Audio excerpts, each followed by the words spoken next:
Shame. I felt ashamed of myself because of where I come from. My height, my nose. I was embarrassed about how certain words I uttered gave away the fact that I didn't grow up in America. Fear. Fear is what I feel as I run for this org. How should I do it justice? But it's also because of it that taught me how to love myself. Because of a lot of you, I felt empowered enough to stand here before you, muster up my courage, and say, I am fearful but capable. When I first heard of Kasamahan, I gave it a shrug. I refused to be part of it. I spent 15 years of my life in the Philippines thinking I knew everything about it. But I remember during the first general meeting when E-Board asked the question, what's our national food? I looked at the person next to me and said, easy, and sit. It was the moment that I told myself, I know nothing about my country. Throughout the year, I fell in love with Kasamahan. As part of media team, I captured moments so precious I can't even put it into perfect words. Within these moments, I saw faces that showed real passion for this pamayanan, this community. I saw smiles, laughs, excitement, frustration, tears, love, pakikisama.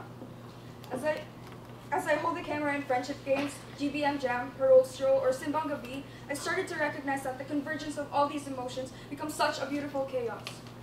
Chaos that, at the end of the day, somehow puts us all in order, in which our hearts are aligned with our intention to keep the Filipino spirit alive.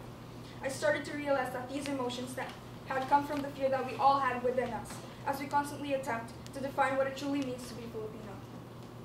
As co-cultural director, I want for you to see the same. And you or I don't even have to look into the camera lens, because it is in the people that surround us, the pamilya we built, sitting with us in this room right now, that inspire me to give something back for my culture and those who shaped it. It's in the beauty of learning our dances that make me believe the story never ends as the curtains close and we wave the Barrio Fiesta audience a goodbye. Because we are part of the story.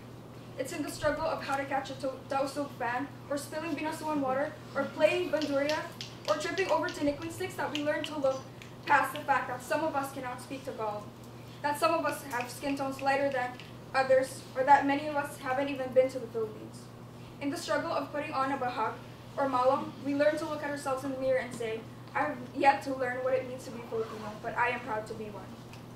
Lastly, it's with our struggles, our fears, that we ultimately find our own strengths. Laban.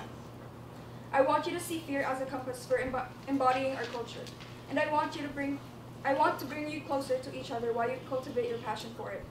I want people to gain confidence like I did when I put my chin up in Siwa. I hope to encourage you to know your roots, but more than that, I hope you become storytellers of whatever it is we learn together, because the more we learn, the less we know. My name is Katrina Monje, and I strive to serve you as co-cultural director.